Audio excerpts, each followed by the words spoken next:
Hello,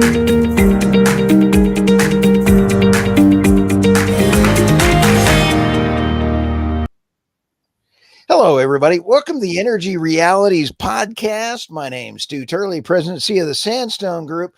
We've got climate reporting fraud coming up next week, I believe. We've got a little communication thing going on here, and we've got a BRICS update. So we're going to have a lot of fun today. On the panel, we've got Irina Slav, one of my all-time favorite people on the planet from Bulgaria. How are you today? Thanks, Stu. I'm great. We just held our latest elections, the 7th for the past 2.5 years or something. And the results are pretty much identical to the last few elections we had. So we'll probably be voting again come spring. So, yeah, it's business as usual here. You know, if you don't get it right the first time, just keep voting. They can't form a government that can remain a government for more than a few months. Wow. That's the problem. Oh, goodness. Yeah, it's fun. Well, joining us today also is the David Blackmon. I mean, not just a David Blackmon. I mean, the David Blackmon. So, David, you're in Texas today. How are you? Yeah. Yes, I'm the only Dodgers fan in Mansfield, Texas. So I'm at home and in hiding, so all the Rangers and Astros fans don't come burn my house down. Okay, so I'll tell you, I really have to just give a shout out to all of the folks that showed up in New York City to see The Felon and the Hillbilly. What a show that was at Madison Square Garden. I gotta just say, man, I was enthralled with this whole thing. It was a pretty spectacular show. I tell you, I'm just flummoxed by the media comparing that to the 1939 rally held at Madison Square Garden by the American Bund, which was the Nazi support group in the United States leading up to World War II. We didn't hear the media say that when previous presidents like Franklin Roosevelt, John Kennedy, Lyndon Johnson, Barack Obama, and Bill Clinton all held similar rallies in Madison Square Garden. Somehow that wasn't a recreation of the American Bund rally, but we're not here to talk about politics. I'm sorry. I was just giving a shout out because I thought Tucker Carlson was an absolute hoot. So, let's get rolling over here to the stage here. We're going to be talking about a BRICS update. When we talk about BRICS happened last week with President Putin, President Xi, everybody was all lined up. There's a real orchestration going on of Turkey is now not only a potential natural gas hub, they potentially are coming in as a BRICS partner right now, not a full BRICS member. So BRICS plus, if you would. So if you have a NATO member and a BRICS member, holy smokes, Batman, this has got some real potential stuff going on around here. Yes, it does. I mean, of course, Turkey's admission is being opposed by Iran, right? India is opposing it. One of the eyes. Because Turkey has a very close relationship to Pakistan, their governments. And so India is opposed to admitting Turkey, even though that would be an incredibly important strategic geopolitical addition to the BRICS alliance. The other big event that happened at that particular BRICS meeting last week was the introduction of a BRICS bill. They're calling it the BRICS bill, a currency that many of the BRICS members want to use to replace the United States dollar as the international exchange currency for all foreign trading, which the dollar has been for a century now, more than a century. Shortly after World War I, there was a meeting, I guess, at the League of Nations that agreed to that, to use the American dollar as the currency of mark for international trades. That's a pretty important development, I think, within the BRICS alliance. When you consider that BRICS, the combined GDPs of the BRICS member countries, now well exceeds the GDP of the G7 countries, and that the BRICS alliance with, of course, Saudi Arabia, UAE, Russia, and Iran, all as members, now controls, and Brazil, controls a higher percentage of global oil production, which is the most traded commodity on earth, than OPEC does. BRICS controls more than 40% of global oil production now, and OPEC is somewhere around 38%. So that introduction of that currency, if they continue to push it and these countries do band together to conduct all of their foreign trade using that new currency, could have a major inflationary impact on the U.S. economy. And we all know the consequences of major inflation in the United States, as we have experienced over the last 4 years. So it's all very interesting.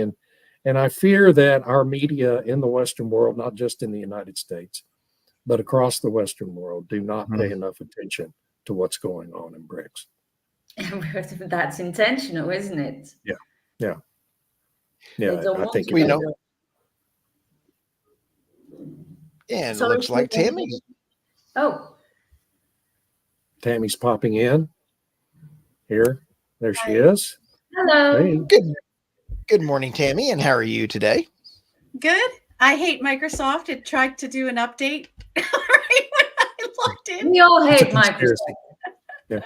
It's a conspiracy, I swear. Sorry. I'm really sorry. Oh, no, you look fantastic. I tried to do my hair just like yours. So, but anyway, we're chit-chatting about BRICS. What are your thoughts on last week's BRICS outfit?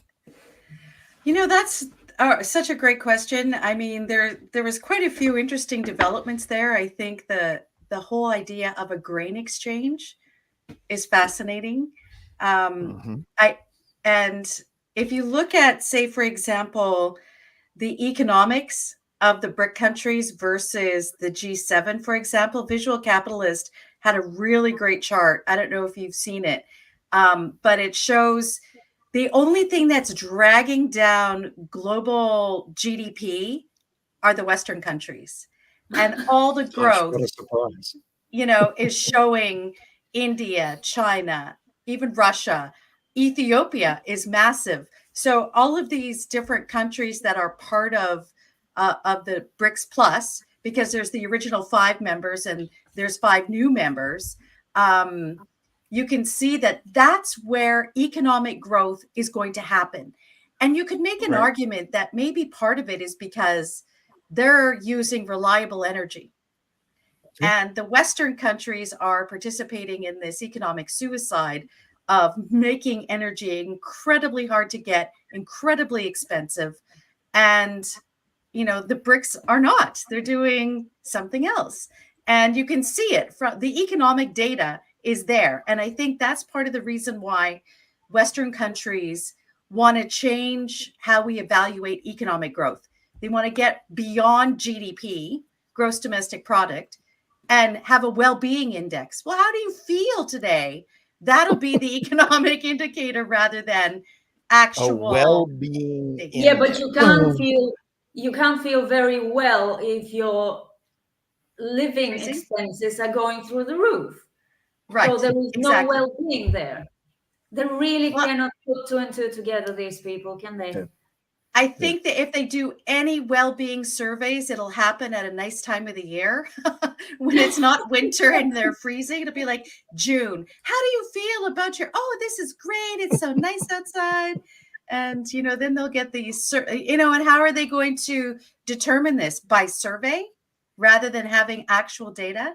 So I think the BRICS Plus, as this sort of alternate economic, I wouldn't call it an economic group, it will be a real challenge to how the G7 is operating, G20, OECD, any of those kind of organizations. That's not necessarily a bad thing, but I was thinking about energy, and you said Russia. I think this is the worst own goal that the West could ever score, because Yeah. Russia is the most sanctioned country ever in history. Yeah. But Russia is actually flourishing, and it's not because of the war. It's because it could do business with other countries outside the West. Yeah. And Okay. this is evidence that, well, it could be done. You don't exactly need Europe to do well. Well, you do, but not so vitally. Now, about the BRICS currency that you mentioned, David, I don't really think that's a good idea, but I hope they'll get there themselves, because Me it too. will be enormous work to make this common currency work. Yeah. I mean, the euro was quite a bit of a challenge until they made it work.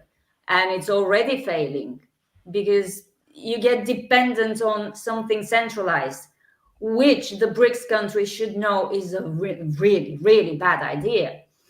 The other thing that was interesting to me was that someone on X commented that for BRICS to work, to really work, they need a common ideology. Hell no, that's the last thing they need. I mean, Good we point. have China and India in BRICS. They are regional rivals. They have border disputes, and yet they can somehow work together, even if they don't really like each other. We have the Saudis and the Iranians in BRICS. Well, Saudi is yet to join, but it's going to join. So if this can happen, maybe India will let Turkey join, but they do not need a common ideology. And I think the architects of BRICS are well aware of this.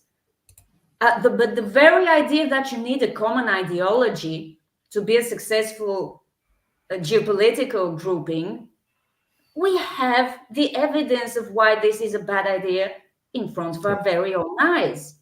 Yeah. Yeah, the EU is not being very successful. Well, the EU, the US, Canada, the so-called the West, the collective West, even if it includes Japan and Australia, where did the common ideology get them? Not sure who the LinkedIn user is. We want to give them a shout out, though. That's BRICS care about the probably economy and business, nothing in exactly. common. Yeah. Irina is right. Irina, don't fall out of your chair. You are normally right, and I know that you don't think so. But she is right. I mean, if it's about economics and you want actual economic growth, why do you have to have this ideological commitment? An ideology might be something if you're trying to create a nation. They don't want a nation. Exactly. You know, they want to trade, and they don't want to be discriminated against through sanctions or whatever, or be told, I'm sorry, you can't buy something from this country because some other group doesn't like them. Exactly. And so if you have this alternate payment system, you don't even necessarily need an alternative currency, but you need an alternative in which to do those transactions. So, you know, maybe the first step is to have this alternative to SWIFT payments that will, you know, allow the BRICS to engage in cross-border trade without the interference of some other country or institution. Yeah. And they do, despite not having some big overarching political ideology, they do have common goals across all these countries. And those common goals are economic growth, food security, and energy security. And they're all intertwined with one another. And the United States, unfortunately, and probably Europe and Canada too, have lost sight of the fact that energy security is the equivalent to national security and food security and economic growth. And so that's why this chart, you know, we're just lagging the rest of the world in economic growth, and there's no mystery why. It's as clear as day. Yeah. You know, there is something that is the weaponization of the US dollar by the current administration, the Biden-Harris administration, is really accelerated this, because BRICS has been going on for quite a while, but it did not take the accelerated path that it's on now until the Harris-Biden administration's weaponization of the US dollar. There are two things that I think are going to be coming along the corner. Trump and Putin have agreed. They have already said they want to end the war in Ukraine. President Zelensky is realizing his meal ticket is up. So what do we have coming up around BRICS and around December time period is the EU's pass through Ukraine of cheap Russian natural gas is ending in December. So I see, and this is my prediction, that we will see the end of the Ukraine war. The EU will start buying cheap Russian gas again, because when you have green energy policies and you have self-inflicted stupidity on these energy policies, you have death to your fiscal responsibility. And I believe that they're going to have to start using cheap Russian natural gas. And with the end of the war coming up very quickly, President Z at the BRICS meeting also said, by the way, time to end the Ukraine war. So when you have President Z actually making a statement like that, you have all of the other leaders, and President Zelensky's now moving into his home in Florida. I think you're going to see a war to an end of the war. Yeah. Well, that would be great in terms of end of loss of human life, but I'm not sure it's going to happen. Well, it was interesting that Antonio Guterres was there, and he had a meeting with Putin. And, you know, that was interesting. Not much reported. Didn't really talk about what they talked about. Maybe it's in alignment with what Stu is saying.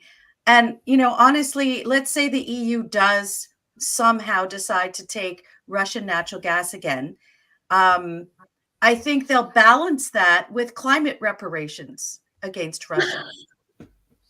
There was an article retweeted by the Reext or whatever by the Financial Times this morning, where there were these groups calling for more open reporting because Russia hasn't been forthcoming in describing the climate damage they've been doing against Ukraine. Yeah. So it's just mind-boggling what the FT has become. So I could totally see them saying, okay, we'll take the Russian gas, but Russia, you're going to pay climate reparations or something. And Russia is going to say, yes, right away. Let us know send those billions. Yeah. No, the numbers are there. Russia does not need the European market anymore, by the way. I'm sorry, Stu, go ahead. Oh, no. We've got a couple of comments here. Robert Estes. BRICS seems to be another unnecessary, inefficient, bureaucratic organization. Robert, I disagree with you. Thank you for your comments. I believe sure it is inefficient and bureaucratic. Yeah. But anyway, go ahead, Stu. I think you're right. I think it is. Yeah, it may be, but I believe it is necessary only from the standpoint that it goes back to what Tammy has brought forward with the financial things. The weaponization of the US dollar is really brought on the necessity. Who would have ever thought that you would have had SWIFT, BRICS, and the US Fed all having meetings in the same days? What we're going to see is Japan has already signed, and there are new natural gas pipelines coming from South Korea to Russia. We have lost Japan as a significant ally because they can either go to cheap Russian natural gas or join in World War III. Let me think. If I'm a member of a Japanese geopolitical thing, I'll sit World War III out and buy cheap Russian natural gas. And I would add to that, Stu, this is why Russia does not need the European market for its natural gas anymore. Exactly. Because of those pipeline expansions, and because India and China are perfectly willing to buy their oil regardless of any other sanctions. And we've seen that through throughout this Ukraine war, Russia has found workarounds around the EU. Exactly. And guess who, Tammy? Here's a question for you, and here's a drum roll. Okay, who's buying the LNG right now? What are they replacing the Norway? So if we take a look at the gas that is being used by the EU, it is being supplied by the US and Russia and Qatar. And so when you sit back and go, oh, Russia is making a lot more money off of what they're selling to the EU. They're selling a lot of LNG. So it's really stupid. Who gets hurt? It's the consumers. Of course. Yeah. Yeah. So, Unnecessarily high prices. Well, with another interesting outcome of the BRICS meeting was a commitment to alter the reinsurance, because one of the big things they've been going after the shipping and all this different kinds of stuff. Anybody who's dealing with Russia, they won't get insurance and so on. But one of the key takeaways, and this was identified by Reuters, interestingly, was that they want to set up, or they're going to do a feasibility study of creating a new reinsurance kind of system in order to bypass some of these insurance issues that they've been facing. That's actually great. Well, new industries, new companies, new business coming into existence. Economic growth. We've got to insure that dark fleet, because I mean, you get tetanus just by looking at some of those tanks. They are such a mess. I mean, sorry. Yes, they need to be insured, because there's a lot of leakage going on some of those older tankers, and even the LNG tankers that are now in the dark fleet. Yeah. Can we also address this question? Why does the main Alessandro Machi? Why does the mainstream media report any population stabilization or population loss as something to be feared? I think this is a good question. Yeah, it's because of the social security system. I'm thinking Bulgaria. Right now, there are fewer people in active working age than there are retired people, and the pensions of these people who have retired come out of our social security, fees or whatever you want to call them. So the fewer people that are working, the less money there is for them when they grow old, if even fewer people are being born. So basically, fewer people are having to finance the old age of more people, and it's not sustainable. So that's one reason for this. That is for sure. And another reason is they fear you won't have enough workers to sustain the economy if you don't keep importing people from other countries once your birth rate goes below the 2 kids per couple replacement rate. I think that's archaic thinking. Frankly, that part of it is completely archaic with the advancement of technology. So many of these jobs are going to be subsumed by AI and other developing technologies that the jobs piece of it anyway is just archaic. On the Social Security and social safety net, we have this huge post-World War II baby boom generation. Me, as an example, going into retirement now, it's putting enormous stress on the social welfare and retirement state. But once our generation passes, that pressure is going to be relieved. So that also is a short-sighted justification for this. And but it's the media. There's not a lot of deep thinkers in our media. So you get. I'd like to ask Alessandro Machi also, why is it that the governments around the world, not only the U.S., but they're also using Social Security of that state to pay for the illegal migration that is coming in? And that, to me, is absolutely despicable, that they're using Social Security to pay for the illegals. I love legal migration into a company. Fill out your paperwork. We love it. take a look at Melania Trump. That is a perfect example of a legal immigrant. Illegal immigrants, I don't like. I'm going to be honest. I'll add to this little conversation bit. It's not just about the Social Security and the potential for labor. When in the Western countries, the economy seems to be built on real estate housing prices. And if people start to retire and leave their homes or whatever, the value then drops, which is great if you're a young person trying to purchase a home. But when the economy is based on those home values and the value drops, then that affects the economy. And so by bringing in loads and loads of people, it keeps the inflated value of those homes inflated. It keeps it high. So I think there's a number of different variables there that are rationalizations for keeping, immigration levels high. But it should be people, what happens to the people who are waiting in the queue, who have done all the legal stuff, filled out all the paperwork, got the green card, trying to get citizenship, doing all this stuff.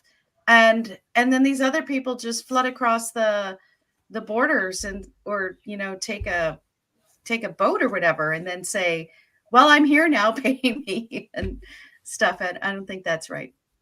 Yeah. And there's another thing. A lot of these, I'd say most of these migrants that Europe, for example, took in, they're not exactly all of them productive members of society. They live on social welfare. So how does this help the economy? It doesn't really, because you're taking people in to keep real estate prices, values higher, but you have to pay these people to live in your country. Yeah. That's a lot of money. I'm looking at Germany, for example, at France. So it's really, again, it's not optimal. Yeah. And what about the retirement age? I mean, I just saw I need to turn 64 or probably more by the time it's time to retire to qualify for a pension. Oh, come on. Robert Estes asked another question. Raise the retirement age, eliminate waste and benefits for those who didn't pay in, and depopulation fears will abate. I agree, Robert.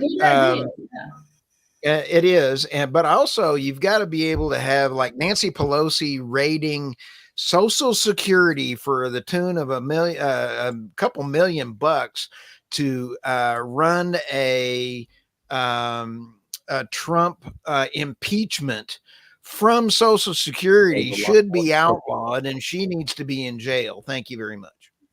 Did I just say that? Okay. Well, we have strayed well off of the BRICS topic now. Yeah. It's fun. Okay, I wonder what the population data is between BRICS and G7. About 60% of the population of the world is in the BRICS or the BRICS partner. Though, I think she's probably talking about population growth data, right? Tammy? Yeah, so. Actually, Statista has something. I know Japan's well below replacement rate. The United States is. Japan is depopulating.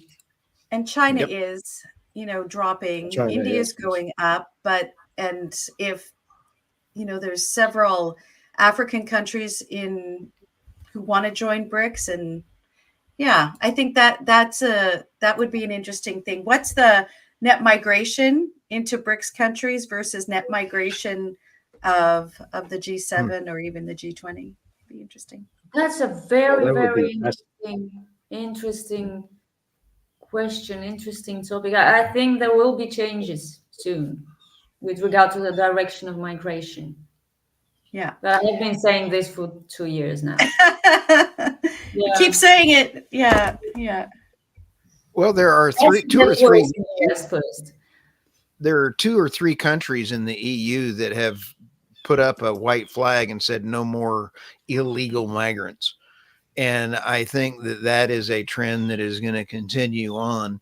And if Trump is elected in 8 days, I think that you will see a mass migration happening in the United States.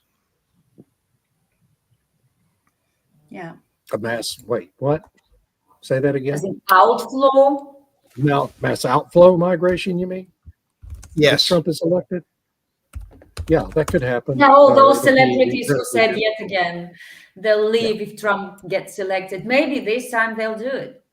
Oh, God, we can only hope. That just makes me want to vote for him. Well, Right. I'm also Well- talking about his deportation of illegals. Yeah. Even if he goes after the criminals, since we have so many hundreds of thousands of criminals that have come in, he goes after them. They're going to see a big floodgate going the other way. But the reality about that, Stu, is if we just stop the benefits, okay, just stop putting That's them, what I mean. on all these benefit programs. When as soon as they walk across the border, stop giving them cell phones, stop giving them free transportation. It'll all stop anyway. That's all you have to do. We are literally, the Democratic Party is trying to build a new voter base. We all know it. That's the truth. Yeah.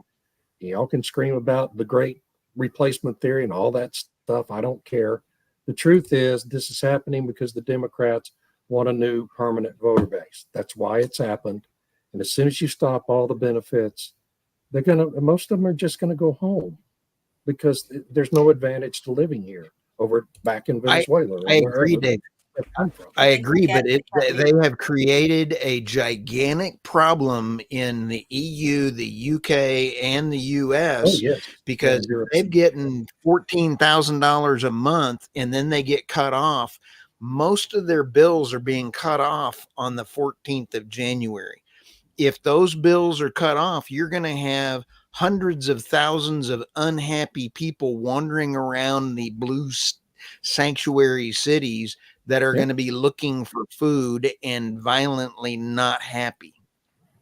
Yeah. Definitely not happy as well, but it's not going to be pretty. Yeah. So, well, yeah. So, I mean, that'll be interesting, like with the BRICS, and you have the energy aspect of it, where you have Saudi Arabia is thinking about maybe joining, although I read from different organizations they have accepted. So I don't know what the deal is with that. But it makes sense that you have UAE, you've got some of the other Middle Eastern producers, you've got, I think Iran is an observer or something like that. And there's a bunch of countries. Full member, I just checked. Oh, okay. So you have the potential for all of this traditional energy production in a region that is growing economically.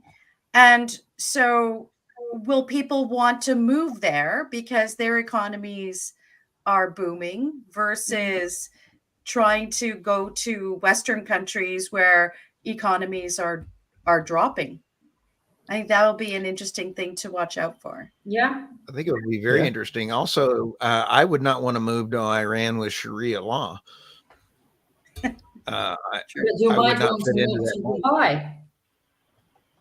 Yeah, do what? To Dubai, if you can stand the desert. It is interesting for sure. Of course, they're spending billions on climate change or cloud seeding. Yeah. But most of the BRICS companies have heavily restrictive immigration laws. They don't allow mass illegal immigration. They simply don't allow it, or legal immigration.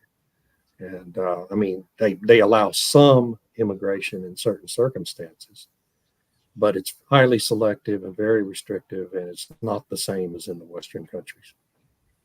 Yeah. So that's my story. Let's get rolling to this. Headlines. Speaking of headlines, we've got the Irina Slav. Oh, this is beautiful. I had a really good catch last week. Yeah. First of all, the energy transition is powered by, wait for it, coal, and then hedge funds pile up huge bets against green future. There is no connection between these two developments at all, of course. Of course. I especially like the column by Javier Blas because he says it like it is.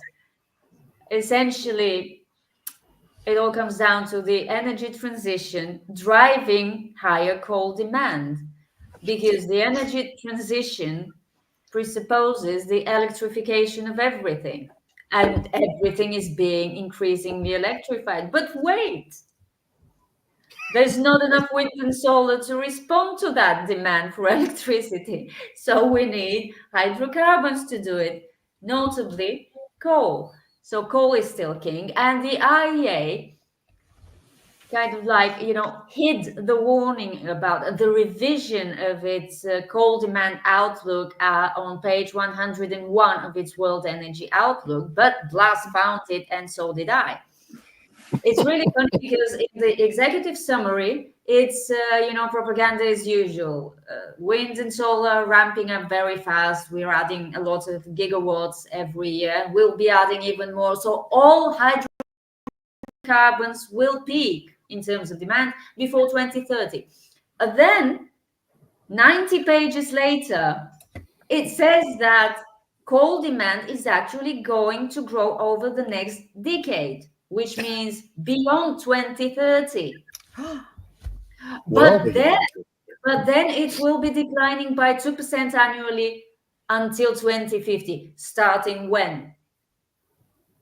It doesn't say. It's really adorable how they contradict themselves, and they keep contradicting themselves, and probably hope that nobody will notice that revision of coal demand outlook on page 101 after you've read the executive summary, because of course that's the only thing we all read, unless we have some spare time. So that's about coal. It's really fun. And then the climate short. I'm very ingenious. So hedge funds, you wouldn't believe this. Hedge funds no longer believe in the inflection point. Apparently, a lot of hedge funds executives have been waiting for an inflection point in wind, solar, and EVs and hydrogen and all these things. Yes, the authors quote one such executive: "We kept waiting for the inflection point for years, and it never came." So now they're turning against the transition because the stocks of these companies are underperforming everyone else's stocks, and things are not happening according to plans and hopes and dreams and ambitions. Essentially, speculators are not making the money they expected to be making on the transition, and I'm sure you're all shocked. Yes. But they actually believe they would be making money as promised by governments, by the IEA, by Carbon Tracker or whatever, and Ember and all of these guys. And it never happened. So now they're shorting the whole thing at the end. Yeah, and that's probably going to only grow in its magnitude in the near term for sure, and probably in the long term. Because they're not meeting any of their goals. I clearly remember writing a piece 10 years ago about these predictions at the time that coal demand was going to peak before 2020. Okay. And now we see where it's evolved to, right? Now it's not even going to peak by 2030, according to the most optimistic booster of the energy transition, the IEA. And come, 10 years from now, they're going to be saying it's not going to peak by 2050. That's how all of this is evolving. Yeah. And it's going to continue to evolve that way because demand is only going to continue accelerating in its growth for energy. And it's just such a fool's errand. We should have started focusing on a nuclear renaissance 20 years ago. And we might be kind of keeping up with things by this point. And, this insanity over wind and solar has been exactly that, insanity. Well, first there was more. Go ahead, Tammy. Go ahead.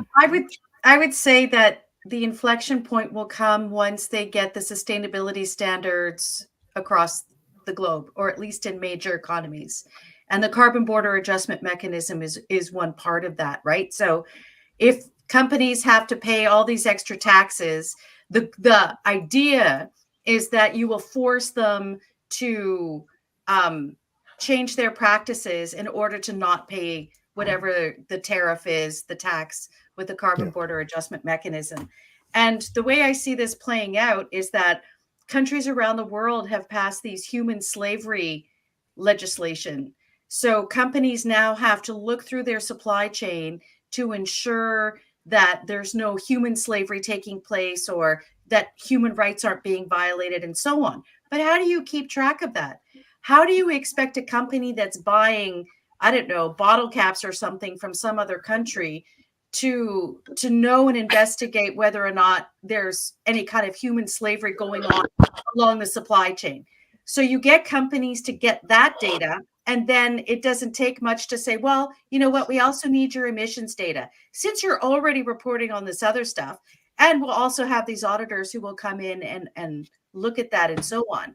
And so I think that inflection point, at least from Western countries, is going to come probably in 2 or 3 years. Like that's when that'll happen. So I'm not surprised that they would be hedging against the short term because it's not there yet. It takes, a couple of years to put this framework in place. And as much as I don't like it, it is coming. And unless the United States changes course. Without a political revolution, it's coming. Yes. I agree with that. I just think we're going to have a political revolution because people are just not going to continue tolerating higher and higher energy costs while these central planners put all their evil schemes in place. I may be wrong. I hope I'm right, though. So I guess this is me. USGS scientists confirm massive smack over lithium resource. I wrote this one because the New York Times reported this as if the government had discovered this massive lithium resource in the Smackover Formation in southern Arkansas. The fact is, we've known for decades that formation, the water in that formation, contained an enormous amount of lithium. And over a year ago, ExxonMobil announced it's going to become the biggest producer of lithium in the United States by drilling wells into the Smackover. So the New York Times, wants to give credit to the government for discovering this lithium when everyone's known about it forever. Just insane and just horrible reporting by the New York Times, which I guess shouldn't surprise me anymore. Standard Chartered global oil demand hits an all-time high in August. This was at oilprice.com. Alex Kamani wrote this last week. And I just thought this was really interesting that here we are again in 2024, hitting yet another, continuing to set all-time record high for oil demand globally. And we're 25 years into this centrally planned energy transmission, still setting all-time record highs. And we're going to continue to set all-time record highs for oil demand for many years to come. And despite what the IEA says today. So I just, those were the two I wanted to focus on. I just thought that was really interesting news. I agree. Okay, Cool. so I have to give a shout out to Francis Menton in the Manhattan Contrarian. His writing is so brilliant and he follows things in such a great manner. And what I found so interesting was this post he made saying, suddenly energy realism is a winning political issue, because we've had Kamala Harris, the Democrat presidential candidate, actually doing a bait and switch, kind of like the Beyonce concert fiasco, where she says she's against fracking, but has been promoting it in certain circles and was fully for it not too long ago, who says that she wouldn't do anything different than what the Biden administration has done, which includes putting all these ridiculous pauses on LNG and doing all these other things. But to the voters want energy realism. So it's like saying what they believe that the public wants to hear in order to get elected. And we saw that also in the European Union, where there were lots of noises made about improving things for the farmers and getting energy prices under control or whatever, because that kind of energy realism is a winning political issue. But what happens after they're elected, right? And what I find so interesting is that we know that if the Republicans are elected, they'll follow through and it will be energy realism. But if the Democrats are elected, I don't think you get that energy realism, even though it's a winning political issue. So his article, his blog is really good for outlining how that's a political issue, and I highly recommend it. The other story is that the BRICS leaders tout a grain exchange and joint finance at Russian summit. The grain exchange, to me, is really important because with the European Union's carbon border adjustment mechanism right now, there's 6 supposedly high-emitting products that won't be permitted into the EU unless they'd have to pay these extra taxes if they don't have the same kind of environmental or emissions rules and regulations that the EU has. And they're talking about extending this to agricultural products down the road. And right now, it's actually quite difficult to export different grains and so on into the EU because of various protectionist measures. And so having a separate grain exchange would permit countries like Russia that produce a lot of grain and other countries to find ways around the sort of tariff structure and regulatory structure that's being encouraged by the European Union that actually reduces the amount of agricultural products produced. And one could argue that this will be really bad down the road. So it'll be interesting to see who will be allowed to participate in that grain exchange. Will it extend to countries like Canada that are one of the largest grain producers in the world? Will Canada be able to participate in this, or is it meant purely for the sort of BRICS countries? So I'm curious to see how that will work out, but I think it's an important development given how the European Union has really kind of been the ones in dictating these kinds of rules and regulations for trade. Outstanding. All right. I'll tell you what, you can't buy this kind of entertainment. I went ahead and had this one. Watchdog Harris Biden allegedly buried LNG emission study, GOP warns. So it's now come out that Kamala has buried the whole report on it. So anyway, you brought it up, so I felt the need to show that one. One of the things there's a general theme going on. The more we go to renewable energy through fiscally irresponsibility, the more fossil fuels we will use. We'll call that Turley's Law. The more we go to renewable energy, and I mean renewable in quotation marks for our podcast listeners, we will use more fossil fuels. Just like coal and gas. Exactly. Exactly, Irina. And in fact, I've got a video of the energy transition happening right now. This is so important. This is the energy transition. Yeah.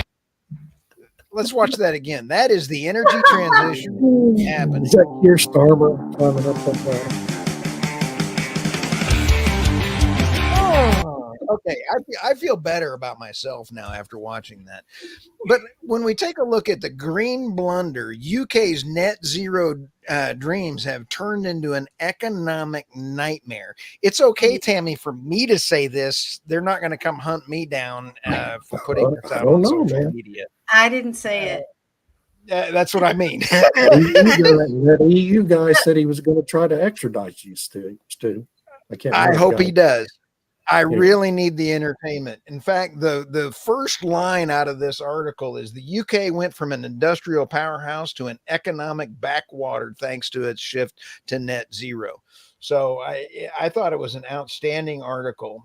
Looking back over the past couple hundred years, it's clear that growth has brought on most extraordinary change to people's lives thanks to fossil fuels. Go figure that out. So on the other one, now we're seeing that the EV mandate is backfiring from the Harris-Biden is absolutely, the folks are just going, hey, wait a minute, I can't afford this. There is a trend in all the EFTs, and the major financial houses are now saying that they are getting all of their returns from, wait for it, oil and gas. So people, there is a huge change. People are tired of being lied to. They want economic security, as the David Blackmon said earlier in the podcast. Economic security comes through energy security. Yeah. Did I say that right, David? Yeah. Okay. And also, who is going to be the husky in the room is what I want to ask. Who's going to be the husky? We have a husky. I got this next video, is going to take care and lead the charge in an argument between the different factions of the energy transition. So, Tammy, here we have cats versus dogs. Who's going to win? Okay. I love this dog. All right. Okay. Watch this. Watch. He's like, no, not on my watch. Break it Not up. on my watch. Look at him. Isn't he a cool dog? Good dog. Anyway. I was waiting for the Siamese to jump on his back or something. No, the Siamese is actually in the. These. I've got to get a cat now. I swear. You guys have got me hooked on getting a cat. They are troublemakers. Yeah. True story. I had to spend $900 changing out every doorknob in our house because of our cat. Really? He learned how to open those levers. Yeah, we did that at our flat in Sofia. Yeah, because the cats there had learned to open them. Oh, how I fun! hadn't figured out how to open a knob. Yeah, This guy's going to get through that door. One way. Oh, he is. Oh, they'll find a way. They can squish. Okay. Now look at that poor fat cat. That's me trying to work out. I guarantee you that is me. Look at that. Okay. And he did it. He tried to do one pull up. Yeah. Now watch this one. When you put that on it, and that's a Siamese, isn't it? Is that a Siamese? No, it's No. something similar, but not a Siamese. Look at that. Wow. They will beat you every time. Okay, so I have to add this in now that you've brought cats into the conversation, is that there was a recent study from the Environment Canada, which is led by Stephen Guilbeault, the former Greenpeace guy who's our minister. And they want to get cats under control because they're harming biodiversity. I don't know what that means, but I just hope they don't go visit Springfield. That's all. Oh, Wow. goodness gracious. Are you saying they're going to import Haitians to control the cat population in Canada? I don't know what their plan is. All I know is that the headline said that they need to get the cats under control, whatever that means. So much for caring for the environment. But yet they want to build windmills all over the place because apparently cats kill birds. And but windmills killing birds is completely okay. Yeah, it's different. It's different. Okay. This is different. Oh, hey, Stu, can I comment on the LNG emissions? Because, they keep talking about how LNG has all these emissions more than coal and all this kind of garbage.